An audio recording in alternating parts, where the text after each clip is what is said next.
So your wife and you are in your apartment and you got engaged in a real heated verbal argument. You're yelling at each other and the neighbor hears it and calls the police, and the police show up pursuant to a 911 call.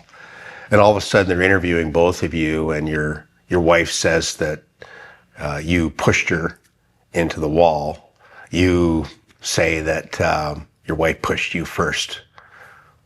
This is a great question to have, and what do the police do in this situation? And the question I have, and many clients ask me this, why must the police lay charges in criminal domestic violent disputes even when the parties don't want to? So in that situation, you say to the police, look, we don't want charges laid. This is just what happened. We just engaged in a mutual pushing match, and I was defending myself, and the wife says something else to the police.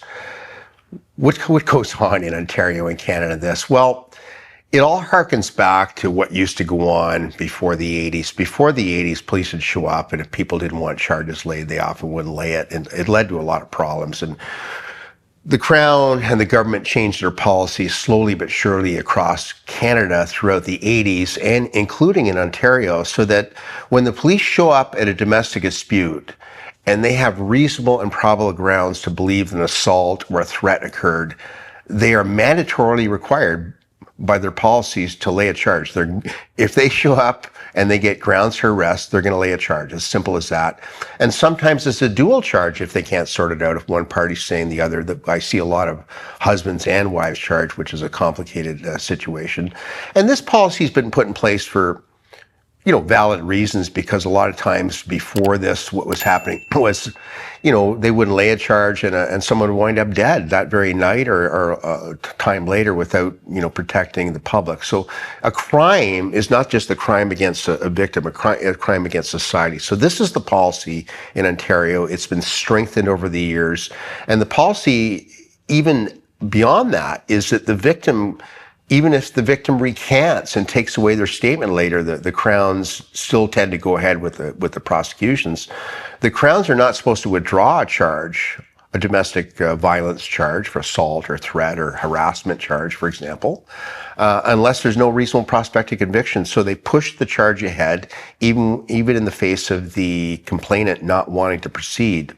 And sometimes when the complainant recants, frankly, it's the truth, but the Crown lets the court sort that out. When I talk about recant, the complainant, for example, maybe it's the husband is the complainant, says, look, I was drinking, I was not relating the story properly, I was telling to tell the truth, but really, I think it was just a mutual pushing match and no one was really assaulted, as an example. Well, a lot of times the Crown's just going to go push forward with that, because it's not that they don't care, it's they just want to let the courts sort it out to avoid all the problems that occurred before the 80s.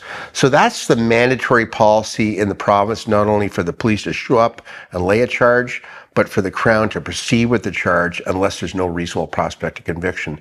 So this presents problems, of course, for complainants who, number one, call the police and don't want charges laid. Maybe it's a real minor push, for example, and you just want the police to warn the person and not want a charge laid, but now your husband or wife, depending on who the complainant is at risk of a criminal offense. This shocks a lot of people because they just want the dispute settled, maybe the police to direct someone to leave the house and whatnot. And then the second part of the policy is that the Crown pretty much always proceeds with it unless there's no reasonable prospect of conviction or the matter's not resolved if the person does not plead guilty. But on the other hand, this policy has been positive in that we're now laying charge in domestic disputes. We're hopefully avoiding future behavior that's not nipped in the bud.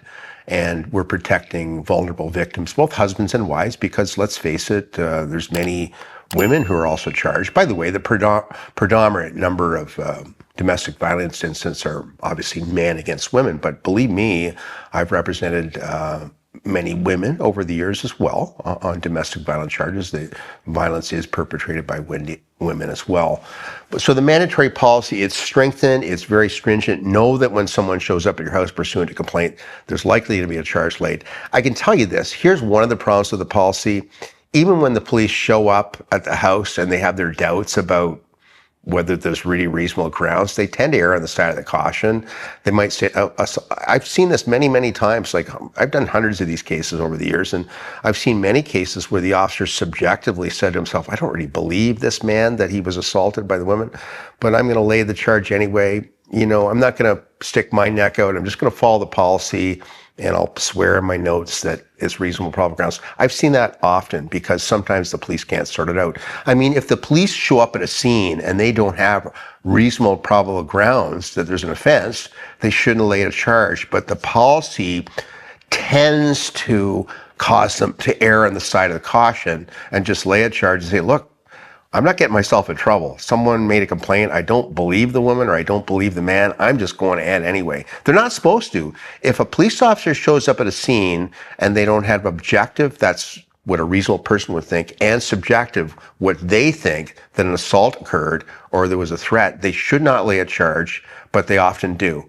And you can't blame them because they're going to get in big trouble, potentially, because there could be a complaint by the complainant to the police force. Why stick their neck out on the line? And they'll just say, you know what? I'm just laying the charge. We'll let the Crown sort it out and the police and the courts sort it out. So what happens then? So it gets up to the Crown and the Crown sees that there's a police report that says there's an offense. Oh, I'm just prosecuting this. Now, it could be a miscarriage of justice. A person could get falsely convicted. We're just, using up valuable court resources. But for the most part, I must say it's a good policy. It's a valid policy. Everything has its exceptions where it doesn't work out, and I've given you a few. But overall, we've avoided the problems that used to occur before the 70s, where we had people eventually getting killed in domestic disputes because the police weren't doing anything about it because the wife was too afraid to lay a charge and just wanted it dropped. That doesn't go on anymore. Charges are laid. Sometimes they shouldn't be, but for the most part, a lot of them are valid charges, obviously, and the policy is working for the most part with some problems and with some criticisms by various people. But I'm certainly saying that as a member of the public, I think it's a valid and appropriate policy, but nothing's perfect in life, unfortunately. So you do get some false allegations. We do get charges laid where they shouldn't be, perhaps because the officer did not have subjective, reasonable, probable grounds. So what's the takeaway from this? Out there for all the people who subscribe and watch our YouTube channel, the takeaway, I can tell you this, if there's a complaint and the police show up at your home with you and your husband or husband and wife, a charge is getting laid. There's not much you can do about it. It is getting laid. It's going to get prosecuted, and it's likely not going to get dropped, even if you recant the statement. Let's say the wife comes and tells the truth, or a false recantation. People lie in their recantations too. But that's the reality in the province now.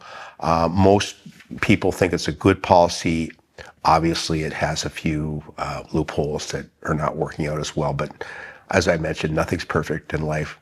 Thanks for joining me today. I'm really glad and hope you enjoyed this video. And if you liked it, please subscribe to our channel.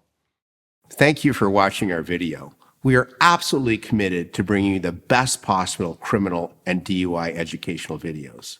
If you found this video helpful, please like it and subscribe to our YouTube channel.